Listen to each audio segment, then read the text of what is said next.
항암 치료는 사기다. 생명을 건 승산 없는 도박과도 같다. 암 치료가 당신을 죽인다. 이게 무슨 말이지? 말도 안 된다고 생각하셨나요? 그냥 들으면 너무 터무니없는 소리라고 생각할 수 있습니다. 사실 이 말은 평생 암을 연구하고 암 환자를 수만 명을 만나 치료해 온 의사 곤도 마코토의 말입니다.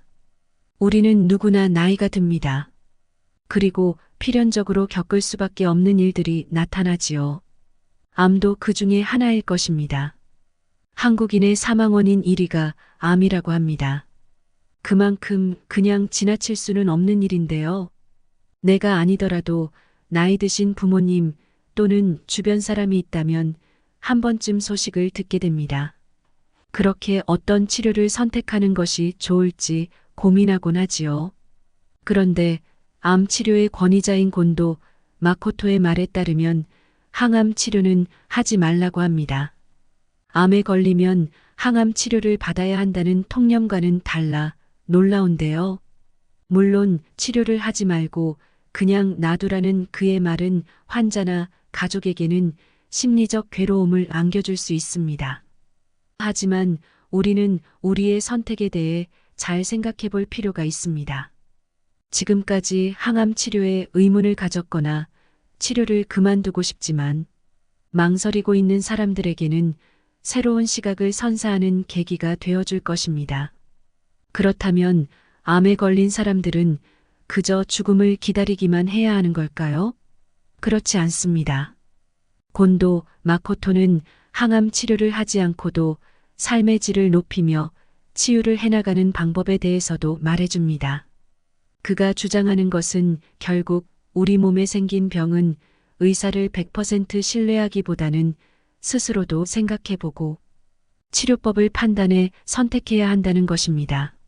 암은 우리나라에서 과잉 진료가 이루어지는 대표적인 질병입니다. 임종을 앞둔 말기암 상태에서도 항암제를 투여하는 경우가 비일비재한 것이 현실이지요. 암 환자의 통계 조사 결과에 따르면 숨지기 2개월 전 1년 치료비의 절반을 쓴다는 말도 있습니다. 영상을 끝까지 보시면 내가 받고 있는 검사나 치료가 너무 과한 것은 아닌지 한 번쯤 생각해 보게 되실 겁니다.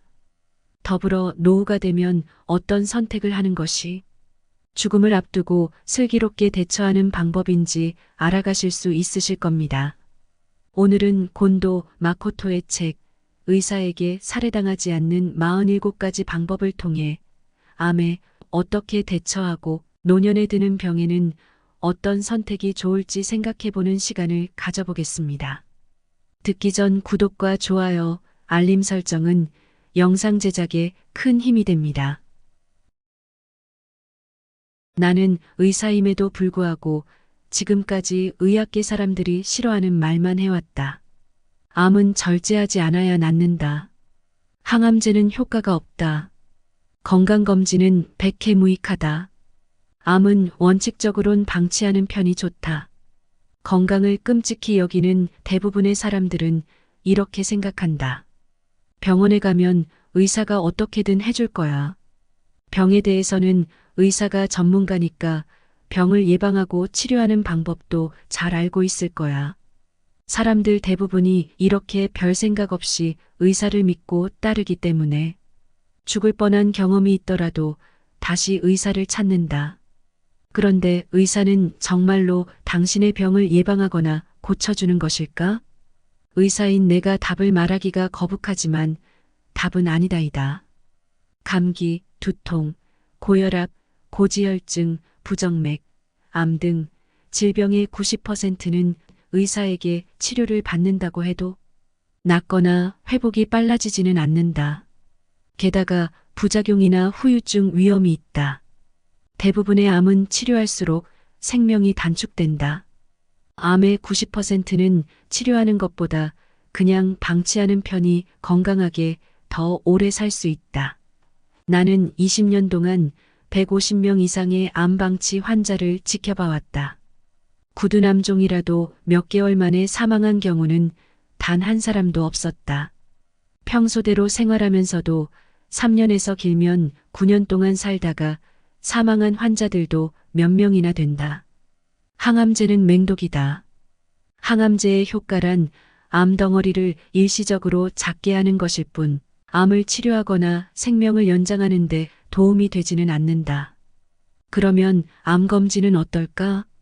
그 역시 유효하다는 증거는 하나도 없다. 암을 아무리 조기 발견, 조기 치료해도 암으로 인한 사망자의 비율은 떨어지지 않고 있다. 표면적으로 드러나는 증상 없이 검사에서 발견된 암은 대부분 생명을 앗아가지 않는 유사암이다.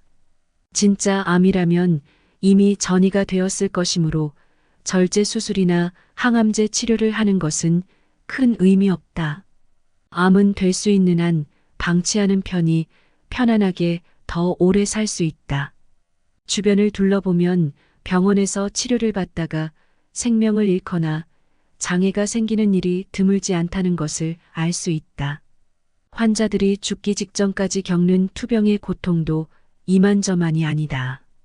엄청난 권태감, 구토, 탈모, 급격한 쇠약증에 시달리게 된다. 사실 위암, 간암, 자궁암 같은 암은 방치하면 고통을 겪지 않는다.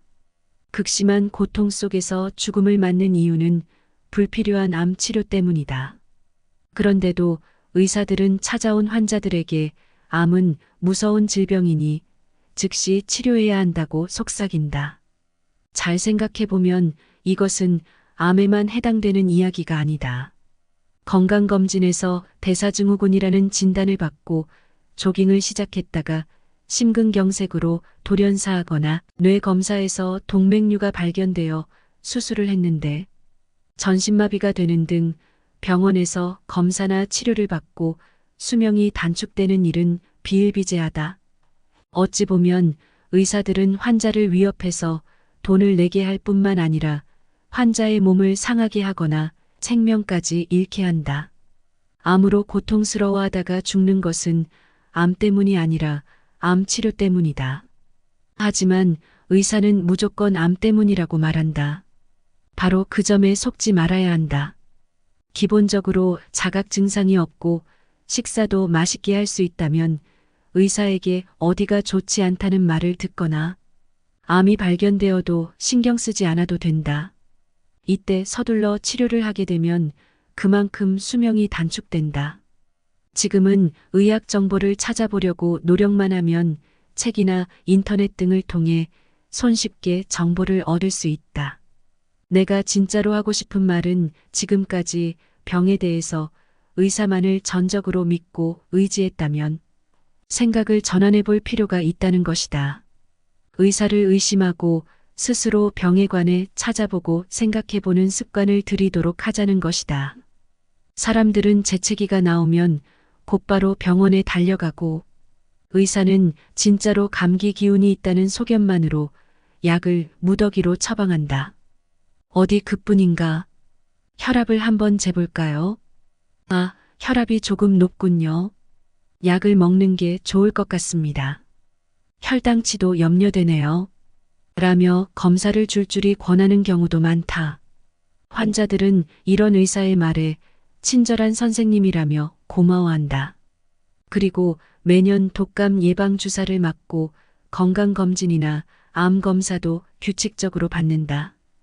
혈압이 높다거나 폐에 음영이 보인다는 소견을 들으면 새파랗게 질려서 의사에게 들은 대로 약을 먹고 정밀 검사를 받는다.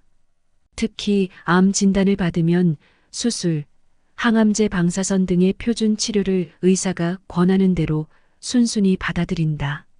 환자들은 의료도 비즈니스이며 그것이 의사의 생계수단임을 인식하지 못한다.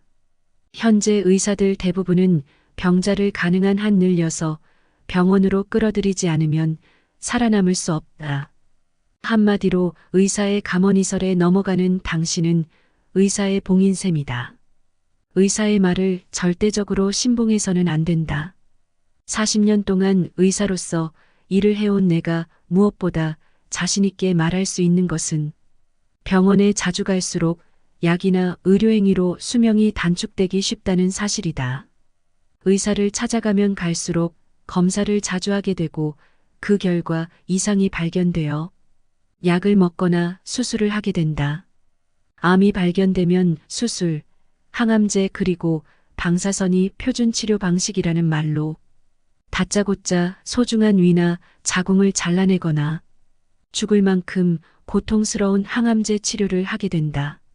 그 치료로 인한 스트레스도 엄청나고 그야말로 몸에 나쁜 일만 행할 뿐이다. 대부분의 약은 병을 고치는 힘은 없고 부작용은 크다. 감기약이나 해열제라도 치명적인 쇼크 반응이 일어날 수 있다. 암보다 약이 훨씬 무섭다고 해도 과언이 아니다. 내가 의사가 된 지 얼마 안 되었을 때는 암은 수술이나 항암제로 치료된다고 굳게 믿고 있었다. 하지만 수많은 환자를 지켜보면서 장기를 절제해도 암은 낫지 않고 항암제는 고통을 줄 뿐이라고 생각하게 되었다. 믿는 자는 구원을 받는다라는 말이 있지만 의료행위에 대해서만큼은 믿지 말고 합리적으로 생각하는 것이 매우 중요하다. 노화와 질병을 구분해야 한다. 노화 현상을 질병으로 봐서는 안 된다. 현대사회에서 성인이 걸리는 질병은 대부분 노화 현상으로 의사에게 치료를 받거나 약으로 고칠 수 있는 것이 아니다. 고혈압, 고지혈증, 당뇨병 등의 성인병을 생활습관병으로 부르기로 했다. 좋지 않은 생활습관 때문에 그런 병에 걸린다는 의미이다. 하지만 대부분 질병의 근본 원인은 노화이기 때문에 저항을 한들 억지로 강을 거슬러 올라가는 셈이다. 사람들은 대개 몸이 어딘가 좋지 않을 때 어떤 병명으로 규정되면 비교적 안심하는 반면에 나이 탓이라고 하면 언짢아 한다. 하지만 몸도 자연의 일부로 받아들이는 편이 좋다. 노화란 세포의 유전자에 상처가 생기고 그것이 축적되어 몸에 여러 가지 장애를 일으키는 육체적 변화이다. 앞에서 말한 성인병 외에 암과 부정맥 골다공증과 탈모, 치매 등이 전부 노화 현상으로 진행이 빠른 사람은 20대부터 조금씩 몸에 이상을 느끼기 시작한다. 어느 정도의 통증이나 불편함은 자연의 섭리이니 어쩔 수 없다라고 생각하고 그런 증상과 잘 사귀어 나가는 것이 합리적인 태도이다. 이런 증상을 함부로 약을 사용하여 억눌러서는 안 된다. 암오진이 사람을 잡는다. 암 초기 진단의 10명 중 1명은 오진이다. 현재 질환에 의한 사망률 1위를 차지하고 있는 병은 바로 암이다. 그런데 진료에 있어서 암만큼 헷갈리기 쉽고 오진이 많은 병도 없다. 단순한 종기나 염증을 암으로 잘못 진단받고 위나 유방이 몽땅 잘려나가거나 생명을 잃는 사람도 있다. 이런 불상사를 당하지 않으려면 무엇보다 의사의 진단을 주의하여 듣고 더욱 신중하게 생각해야 한다. 그들이 말하는 암이 진짜 암인지 생각해 볼 필요가 있다. 암을 진단하려면 세포를 채취해 현미경으로 확인하는 병리 검사가 반드시 필요하다. 그러나 세포의 형태가 암이라도 점막 속에 머물러 있을 뿐 전이를 일으키지 않는 잠재암이나 유사암이 매우 많기 때문에 제대로 검사를 해도 오진이 나올 수 있다. 2005년 미국의 암 관련 의학지에서도 암 초기 진단의 오진 확률은 높을 때는 12%나 된다고 밝혔다. 또한 같은 병변이 나라에 따라 다르게 판정되는 경우도 있다. 어떤 나라에서는 양성 종양, 다른 나라에서는 암으로 판정되거나 전혀 다른 진단이 내려지는 경우가 있다. 암에는 전이가 되지 않는 유사암도 많다. 진짜 암세포는 숙주의 정상세포가 변이하여 만들어지며 주변의 조직에 침입하고 멀리 떨어진 조직에 전이하는 성질을 갖고 있다. 그리고 숙주를 죽일 때까지 계속 증식해서 숙주와 함께 자폭한다. 그러나 생명을 빼앗지 않는 암은 암과 비슷한 것, 즉 유사암에 지나지 않으며 진짜 암으로 성장하지 않는다. 조기 검진이 과연 암 치료에 도움이 될까? 암의 조기 발견과 조기 치료에 도움이 된다는 첨단기기와 새로운 검사 방법이 계속 개발되면서 의학계는 이미 오래전부터 암은 치료되는 병이다. 1년에 한 차례 검진을 받으면 암이 되기 전 단계에서 저지할 수 있다 하며 암 검진 시장을 빠르게 확대시키고 있다. 하지만 중요한 것은 암으로 사망하는 사람이 줄고 있는가 하는 점이다. 진짜 암은 사람의 생명을 앗아간다. 의학계의 말처럼 암이 치료할 수 있는 병이 되었다면 한때 사망 원인 1위였던 뇌졸중이 지금 4위가 된 것처럼 암 사망률도 매년 눈에 띄게 줄어야 한다. 그러나 실제로는 암 사망률은 전혀 줄지 않고 있다. 1960년대부터 50년이 지난 현재까지 암은 사망 원인 1위 자리를 계속 지키고 있다. 그 이유는 무엇일까? 그것은 암 검진이 실제로 아무런 도움이 되지 않기 때문이다. 정밀하게 검사를 할수록 최신 첨단 기기를 사용할수록 암은 더 잘 발견되기 마련이다. 그러나 대부분은 암이 아니라 암과 비슷한 것으로 그것의 치료를 위해 수술을 시행하는 것은 오히려 몸을 고통스럽게 할 뿐이다. 병을 고치려고 싸우지 마라. 가능한 한 모든 약의 사용을 중단하는 것을 권한다. 나는 모든 환자들에게 한 번에 3종류 이상의 약을 처방하는 의사는 믿지 말고 5종류 이상의 약을 한꺼번에 먹는 행위는 상당히 위험하다고 누누이 강조한다. 약을 몇 종류나 복용하면서도 늘 몸이 좋지 않다는 환자나 고령자 중에서 치매나 현기증이 나타나는 경우는 약을 전부 중단하라고 조언한다. 약의 복용을 그만둬도 약효는 얼마간 지속되면서 자연스럽게 떨어지므로 금단 증상이 일어나는 일 없이 몸 상태가 거의 호전된다.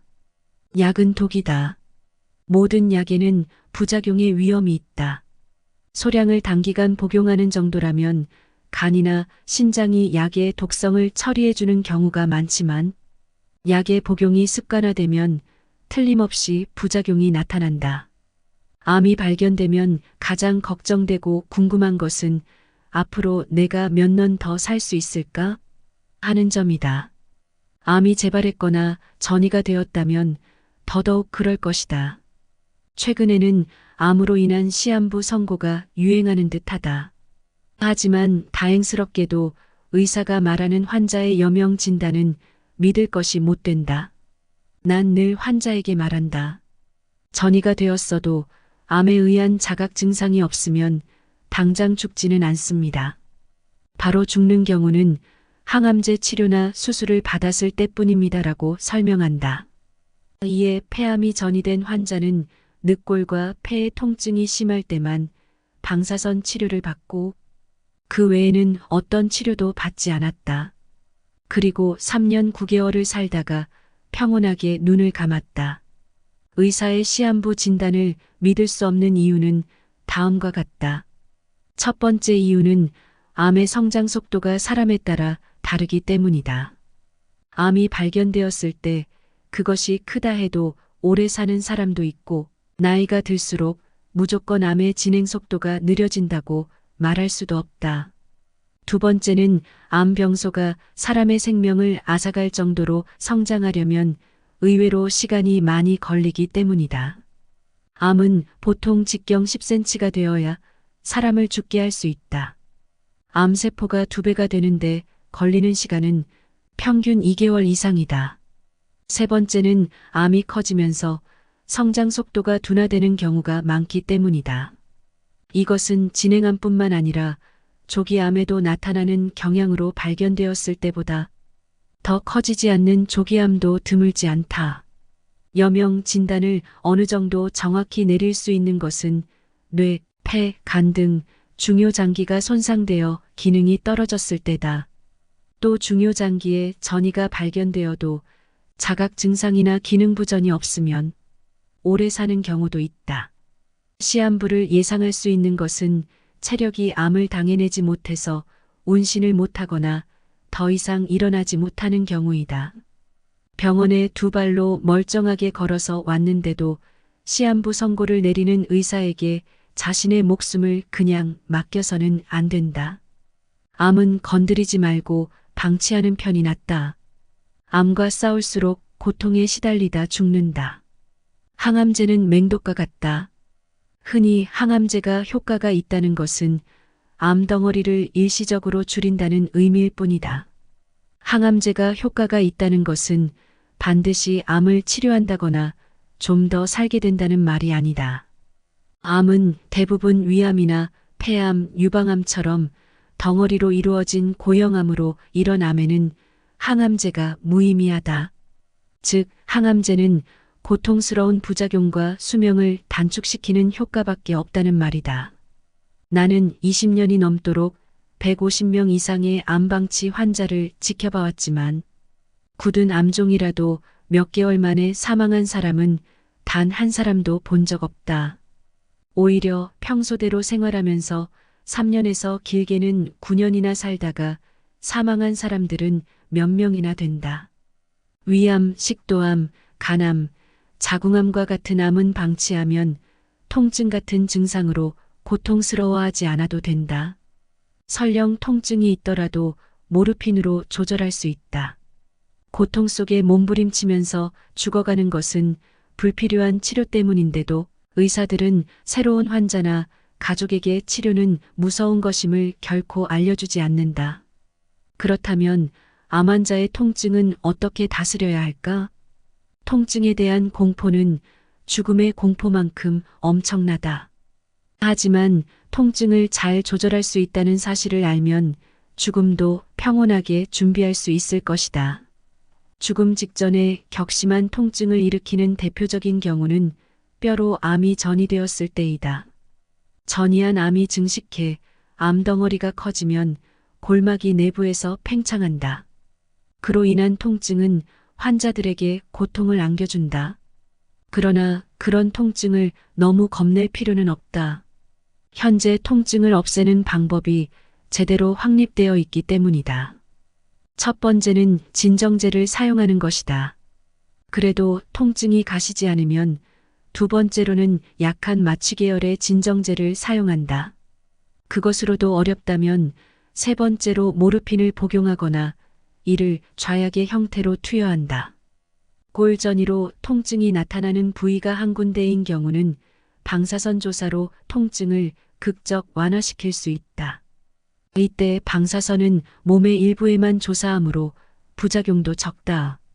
항암제를 계속 사용하면 암이 진행되면서 뼈가 녹거나 부러지는 경우가 있으며 약제가 온몸에 퍼져 있기 때문에 장기들이 손상되어 심각한 부작용이 나타난다.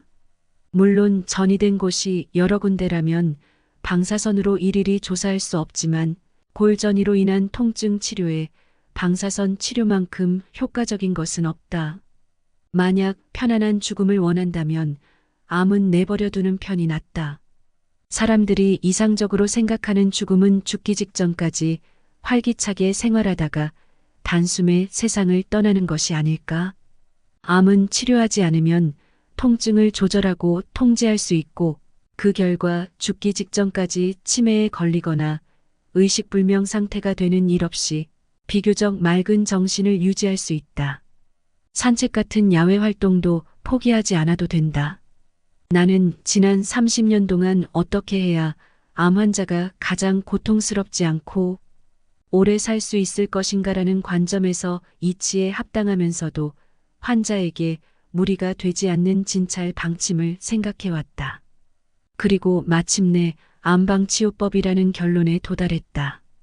유사암이라면 전이를 걱정할 필요가 없고 진짜 암이라면 치료를 하든지 안 하든지 사망률이나 남은 수명의 차이가 없다.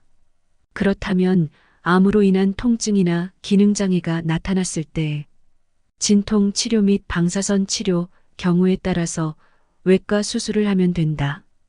의학이 발달하면서 자연사나 노쇠사는 주변에서 보기 힘들어졌고 자연이 잊혀졌다. 반면에 치료를 받다가 비참하게 노후의 죽음을 맞이한 암 환자들의 이야기는 시도 때도 없이 들린다. 암을 방치하면 편안한 죽음을 맞이할 수 있다. 일단 자신의 생명에 대해서는 스스로 생각해서 결정한다고 마음 먹으면 이후 어떤 판단을 할 것인가 하는 방법적인 부분은 무궁무진하다. 더 나은 인생을 위해 스스로 자기 삶을 개척할 필요가 있다. 그렇다면 어떻게 치유를 해야 할까? 나는 약을 먹기보다 걷는 것을 권한다. 걷기가 정말 좋다. 몸을 녹슬지 않게 하기 위해서도 적절한 운동은 반드시 필요하다. 일단 부지런히 걷기부터 시작해보자. 무엇보다 최고의 건강 방법은 일찍 자고 일찍 일어나는 것이다. 밖이 어두워지면 잠자리에 들고 동트기 전에 일어나는 것이 가장 효과적이다. 이는 인류가 수백만 년 동안이나 반복해온 기본 리듬으로 우리 몸에 가장 무리가 없기 때문이다. 아침에 일찍 일어나는 생활을 계속하면 뇌를 효과적으로 사용할 수 있다. 결과적으로 시간을 허비하지 않게 된다. 시간에 여유가 생겨 마음도 여유로워진다. 일찍 자고 일찍 일어나는 것만으로도 비만을 예방할 수 있다. 다이어트가 저절로 될 수 있다. 또 세포의 신진대사를 촉진하는 성장 호르몬 등 각종 호르몬은 수면 중 특히 24시 전후에 가장 활발히 분비된다. 매일 이 시간대에 숙면을 한다면 뼈와 근육이 튼튼해지고 피부가 재생되며 병이나 상처가 순조롭게 회복된다. 잘못된 건강 상식에 너무 속지 마라. 체중과 콜레스테롤을 함부로 줄이지 않는 편이 낫다. 갑자기 살이 빠지면 암이 증식한다. 몸의 저항력이 떨어져서 암세포가 믿기지 않을 정도로 폭발적으로 증식해 결국 생명을 잃게 된다. 암의 성장 속도는 무엇보다 암세포 자신의 힘과 관계 있다. 그 다음으로 환자 몸의 저항력이다. 콜레스테롤이 감소하면 세포막이 약해져서 정상 세포의 집합체인 정상 조직도 힘을 잃기 때문에 암세포가 증식하고 침입하기 쉬워진다. 영양제보다 매일 달걀과 우유를 먹어라. 계란과 우유는 다른 식품에 비해 저렴하고 20종류 이상의 아미노산을 전부 갖고 있는 영양이 풍부한 완전식품이다. 기름진 음식도 적당히 먹어라. 몸과 뇌를 건강하게 유지하려면 단백질과 지방을 충분히 섭취해야 하기 때문이다. 적정량을 지킨다면 술은 장수에 도움이 된다.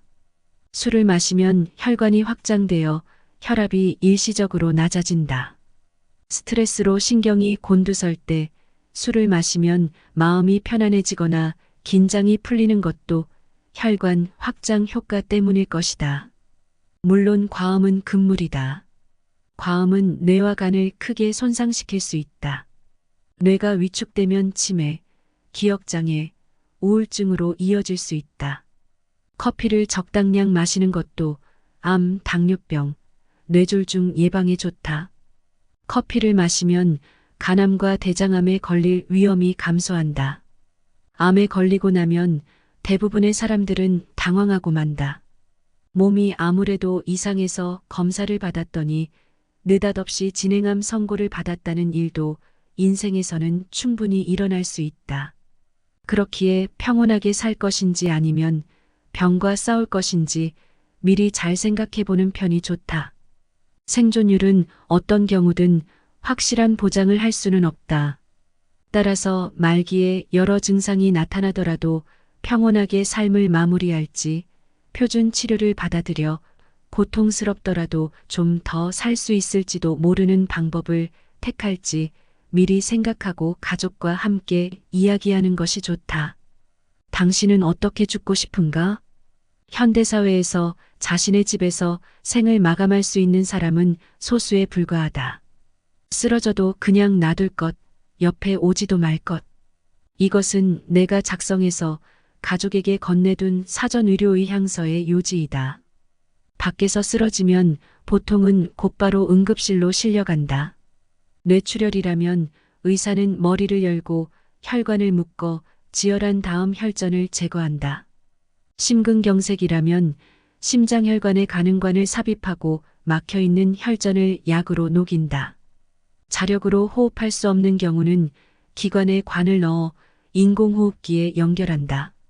요즘 세상은 이처럼 고도의 치료술이 발달되어 있기 때문에 단숨에 죽는 일이 결코 쉽지 않다. 그리고 이런 치료를 받으면 상당히 높은 확률로 반신불수 등의 심각한 후유증을 떠안게 된다. 재활치료는 너무나 힘들고 튜브나 인공호흡기에 연결된 채로 죽는 것은 정말이지 싫다. 나는 수명에 몸을 맡기고 자연스럽게 죽고 싶다. 여러분은 어떤 연명 치료를 희망하는가? 사전 의료 의향서를 써두면 의식을 잃은 뒤에도 가족이나 의사에게 연명 치료에 대한 자신의 의사를 전달할 수 있다. 자신이 직접 설명할 수 없을 때를 대비해 어떻게 죽고 싶은지를 되도록 구체적으로 쓰고 가족과 이야기를 나눠라. 잘 생각해보고 여러분들도 한번 써보기 바란다. 그리고 가족이나 지인이 아는 곳에 이 문서를 보관하도록 한다. 인간은 누구나 죽음을 맞이합니다. 우리가 현명한 죽음을 맞이하기 위해서는 꼭 선택해야 하는 결정도 있는 법입니다. 마지막 최후의 순간 병원에서 치료를 받으며 죽어갈 것인지 아니면 치료를 받지 않고 평소처럼 살아가면서 사랑하는 사람들과 마지막 순간을 맞이할 것인지는 여러분의 선택입니다. 그 중에서도 자신의 판단에 따라 원하는 선택을 하면서 인생을 자유롭게 산다는 것은 좋은 선택이지요. 오늘 책 속 지혜를 통해 여러분들이 항암 치료와 죽음에 대한 생각을 하셨다면 좋은 시간이 되었다고 생각합니다. 이상으로 들으면 들을수록 인생의 통찰이 깊어지는 명언의 품격이었습니다. 구독과 좋아요, 알림 설정은 영상 제작에 큰 힘이 됩니다.